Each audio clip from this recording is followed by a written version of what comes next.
Meeting to order today for the Public Works Committee for Tuesday, November 12th. Could we have a roll call, please? Lehman. Here. Ham. Here. Pettigrew. Here. Roseland. Here. Roberts. Here. Everyone is present. We have a quorum. Thank you. Could we have a adoption of the general motion, please? So we have a motion and a second for the agenda. We will now move on to the general public comment. At the time for members of the public to discuss or express concerns to the committee on any issue not limited to items on the agenda. Action will not be taken at the meeting on any issue not on the agenda except by placement on the agenda by unanimous vote of the City Council. So do we have any general public comments? Seeing none, hearing none, we will close the general public comment period. I will go on to consent items. Could we take number 1 first? Could we have a motion, please, to approve the minutes from this November 2nd meeting? All those in favor of approving those minutes, say aye. Aye. Opposed? Motion passes. On items 2 through 9, I would like to ask Public Works to go over those individually, and then when they're done, if we have any comments, we will make those at the end. So, Stacy, is that you? Yes, that'll be me. Okay. Thank you, Mr. Chair. If I may, most of these items are going to be engineering related or development related, so most of these will be addressed by Michelle Lashley and Todd Pakosh, the development group coordinator and the design group coordinator for Public Works and Engineering. Item 2 and 3 and 9 will be addressed by Todd Pakosh. Items 4, 5, 6, and 8 will be addressed by Michelle Lashley. So if I may, Mr. Chair, I'd like to have them give a short summary of each item for you at the Yep, that's podium. Fine. Thank you. Todd Pakosh, Development Group Coordinator. The first item that I have is number 2. This is an agreement with a property owner on Columbus Street. They have a property that is undeveloped. They're looking to build on it, and there's no access to sanitary sewer. So this agreement is for the construction of that sanitary sewer, where the property owner will construct it and hire an engineer to do the design and construction administration for it. Number 3 is an agreement with the developer for High Point Ranch North. This agreement is to allow the installation of streetlights that are not our typical streetlights for a development. This is Black Hills Power territory. They typically install wood poles, and this developer is looking to have something besides wood poles installed. So this, basically this agreement lays out the cost share between the developer and the city for the extra costs for the aluminum poles that will go in. Number 9 is a request for variance to not install sidewalk along Harley Drive and Tatanka Road. They're looking to build a warehouse, and whenever a building is constructed or a property is expanded by 20%, they're required to install sidewalk at the time of the building permit. And so this request is to waive the requirement to install a sidewalk on both Harley Drive and Tatanka Road. Thank you, Todd.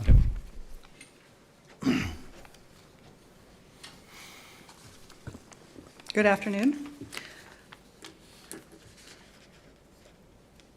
Item number 4 is advertising authority for the construction of Waterloo Street between Racine and East Adams Street. Estimated cost is $3 million for that project. This is one of the worst streets in the city, and it's nearly a full reconstruct. The existing water is 6-inch and 8-inch PVC, so that will remain in place. However, we will replace service lines under the newly constructed road. Sewer is VCP and will be completely replaced. Item number 5, authorize staff to bid for County Heights Drainage Basin Improvement Elements 4 and 5, Detention Pond 101. This is the expansion and improvement of an existing detention pond near Homestead Street. east of Elkvale, and some improvements to some of the components of that drainage basin design plan. Item number 6, authorize staff to bid for water main replacement, or for Main Street water valve replacement, 5th Street to 2nd Street. This is the final project of our valve replacement project in this area. Or repair, actually, we're gonna be replacing the bolts in the valves, and that will be done by utility maintenance. And then the pavement will be rehabilitated, and some replacement panels in that area, along with curb and gutter and some sidewalk. So the majority of the water work will be done by our own crews, and then we'll have a contractor do the paving. Item number 8, authorize mayor and finance to sign an agreement between the city and American Pipeline Solutions, Inc. for sewer force main ice pigging services in an amount not to exceed $43,036. Ice pigging is a process where the contractor will fill the sewer force main with ice, with an ice slush, and that will be pushed through the force main and push the sludge out into the sanitary sewer. So it's a relatively safe way to clean our sewer force mains, and this is the only company in the country that does this work, so it is a sole source procurement. And we have had this done before on some of our other force mains, and it worked very well. If you have questions about that, Dave Van Cleve is also here to answer any questions about that process. All right, does anyone have any questions, comments on items 2 through 9? If not, I'd like just to make a couple comments on number 9. I'm the sidewalk czar in town. And I just feel, I was out at this property, there's no reason they can't put them in, everything's flat. I realize there isn't any sidewalks near this. I've been behind this space when the rally's going on, and because of the success of Harley Davidson there's hundreds, thousands of people walking back there, parking, and they're all walking in the street. I just don't know why we can't put this sidewalk in. 20 years, when things change, we're going to have another issue like we did where the county put their building. There's going to be change of use, and there's going to be no place for people to walk. So I will not support the approval of item number 9. But if there's no other comments, I've got one. That's why. yes, okay. I'm sorry, John. Thank you. I've got a question on item number 7. So I think Michelle, that's you. That's not me. It's not you? Who is that? Oh, sorry, I had to step out and take a phone call, so I didn't. So Stacy, I'm curious, how many hours, how many years do we usually run one of our motor graders? Mr. Chair? Yes. Thank you. Jesse Reeb is the street superintendent on that, and I was going to defer to him. This one here has had a number of hours on it. I was looking at the sheet here, and I am not able to see how many hours it had on it. We have surplused that piece of machinery. It has already been sold at auction, the old one. And I believe at that time, I remember something in the neighborhood of like 7,000 hours is what I thought I had heard on that. But that is just my recollection. How many new motor graders do we typically buy in, say, a 5-year period, 10-year period? How many do we have now? When's the last time we bought a new one? We recently purchased a motor grader for the solid waste division here. That was, I believe, on the last agenda. There was a purchase for a motor grader there. And the streets is the only other division that I'm aware of that has motor graders. Most of these go for at least 7 to 8 years in the street division. I believe they currently have 2 motor graders. Do you know when those were purchased? I do not offhand know that. I can tell you it was very recently because I just saw one the other day that was brand new. So I was just wondering how often we purchase these because they're extremely expensive. And most of the contractors I know love it when you do this because then they buy them from you because they're relatively cheap. And they run them about 3 to 4 times the amount of hours we do at the city from what I've been told, which, you know, anyway, I was just curious. Thank you. Thank you, John. Any other comments or questions? Yes. Oh, I'm sorry. Vicki? Two things, Mr. Chair. If you would like some of that information brought forward, we can update the agenda memo to include that so that we'll have it going into City Council on the last item that we just discussed, item number 7. Okay. And in relationship to the sidewalk questions out at Tatanka, those are not easy. I think staff supports your position overall that we should get sidewalks wherever we can. I think one of the items that lean towards maybe this was the right area to waive it is all of properties to the north and the east are mining and extraction for future land use, and that's a lot of truck activity and other activity that we wouldn't want people walking amongst. And so I think that's, for the most part, what tipped the scales that this might be one that could support waiving at this time. Thank you, Vicki. I do think your comment about the additional information on number 7, the council, as you know, has been looking at all vehicle purchases. So any information we can have, miles, years old, damage, repairs, I think will help us to make better decisions. So if that could be done, I think we would appreciate it. Mr. Yes, Chair. Todd. Yeah, if I could, I'd just like to clarify the sidewalk item. So Harley Drive is a city street. It's been constructed with curb and gutter. Installing sidewalk there is not terribly unreasonable. Tatanka has never been built as a city street. It's basically a gravel path that goes further to the east. So if you're looking for sidewalk, you might consider those separately.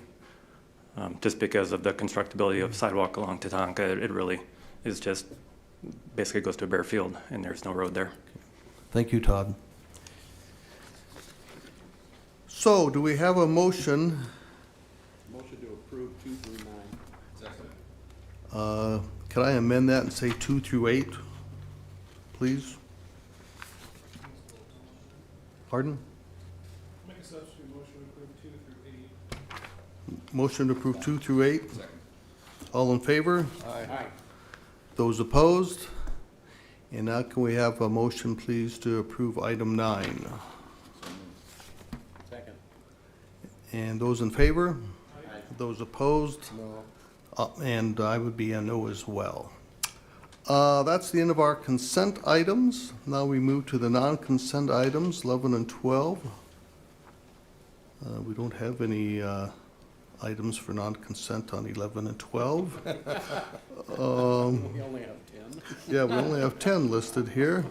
The items from other departments, item number 10 on the agenda is a presentation from the fire department on their new amended fire code. Mr. Chair, Yes. Chip Primus, Division Chief, Fire and Life Safety, Rapid City Fire Department.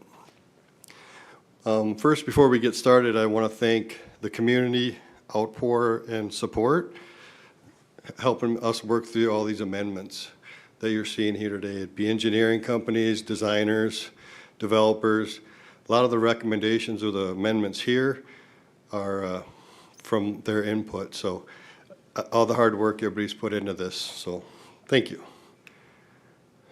The process of adoption, we've conducted extensive research and review of the 2024 IFC, attended relevant conferences for insight and updates on the new code. And then we consulted with the fire sprinkler contractors, fire alarm contractors, engineering firms.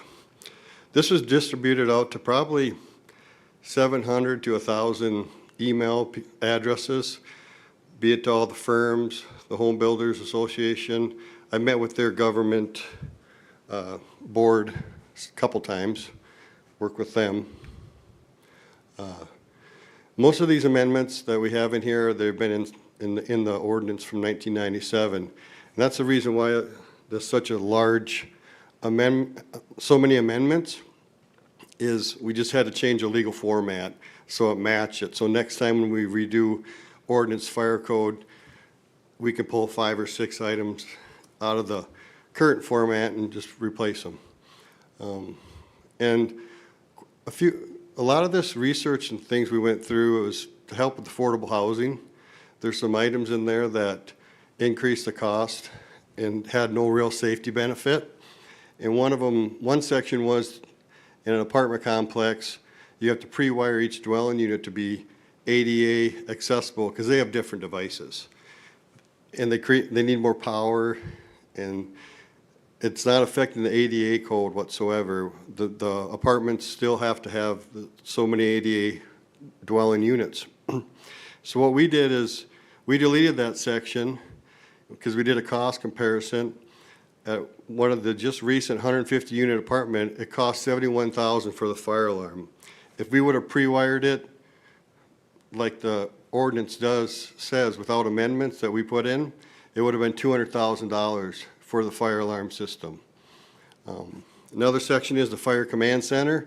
Fire Command Center is an operations center that we use in large buildings, be it a 500,000 square foot building or more, or high rise. And we changed some language in there because the fire code in the 24 without amendments said you have to put one in. Well, we added some language, say it's up according to authority having jurisdiction, or if fire operations doesn't need it. So the jail is building or proposed to build, and it's considered a high rise. And I think the cost is probably $700,000 by not requiring that fire command center, because they already have a command center that we would go in and use, so they wouldn't have to have a separate one. Emergency communication system, same thing, high-rise, big buildings. The code says you have to put it in. That's just communication for us to use. And we put it in there. We changed it, amended it to say that up to the authority having jurisdiction. Well, we go in a different route with communication problems. We're not going to require a special system in one building. We basically go in before the building's done, do a radio check from outside to inside, and if we find areas that are poor, we'll have them put a repeater, or our radio repeater in that building, so we have better communication. So just trying to save money for the community and projects. Safety in multifamily dwellings.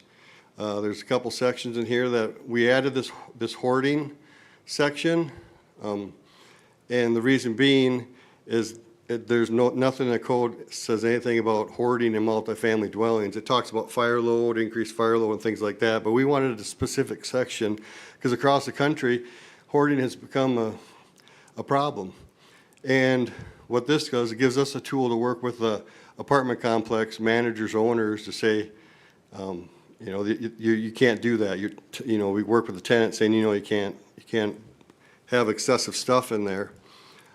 So what we did was we put that in there for safety reasons, fire load reasons, and then also just the structural load, or the load that the hoarding puts on that area after you put wires. Or water on a fire, then it adds increased load. So it's to protect the tenants and the responders. Powered micromobility devices. Lithium-ion batteries are an issue that the fire service has been trying to deal with and get ahead of across the country. The 2024 code is the first code that actually addresses lithium-ion batteries.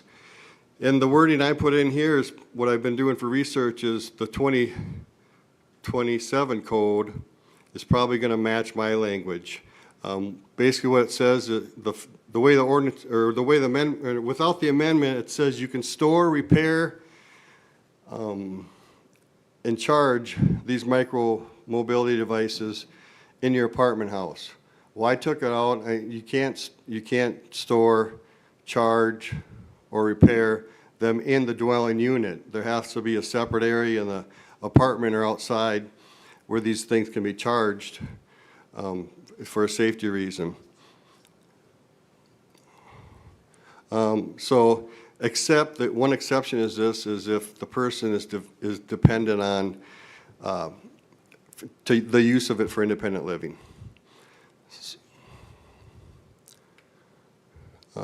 Environmental one, we added this in to try to stop freeze-ups in sprinkler riser rooms. Basically, just adding a sensor, a temperature sensor that's hooked to the fire alarm system. If it gets below 40 degrees in that area, it'll call out the owner, and if the owner has no response, then it calls the fire department, so somebody can go in there. Majority of freeze-ups are due to human error, human mistakes, so we just try to save it. We try to put this in here so systems don't freeze up, which means systems are down, the people aren't protected in the building, so. This is a dry sprinkler system. Dry sprinklers are put in areas that are prone to freezing. Working with the sprinkler contractor company, I was trying to, we worked together on square footage by using nitrogen instead of air. Dry sprinkler systems have they corrode fast when you put oxygen to them, or air, the air. So what we're doing here is we work with them to figure out where the most economical base is to require the nitrogen system or an approved corrosion prevention system installed on the systems, and it was 10,000 square feet is what we came up with. They are a lot cheaper than they used to be, the nitrogen systems, because there's so many manufacturers that produce them now. It's basically like an air compressor, but it produces nitrogen and replaces the air in the pipe, so there's no corrosion. And also with the nitrogen system, you can reduce the pipe size from Schedule 40 to Schedule 10. You can reduce the pipe size required for a dry system. Dry systems require a bigger pipe, but when you put nitrogen in them, I can consider them as a wet system, which makes the system, reduces the cost of the system. Because big pipe is more dollars. And to reduce call for service, we added some stuff in here from actually electrical engineer. Duct detection, we did some changes with that just to require it report out to the 911 center saying it's a duct detector and smoke going off. So we're not running hot to those locations. It'll report to the building owner. But if another device would happen to go off, then it would call us to respond to that area. We do so many calls for service in town, and we're just trying to reduce the calls from the duct detection. And then also the guidance on placement of smoke detectors in multifamily dwellings. We can actually work with the electrician to tell them not to put the smoke detector right in the kitchen.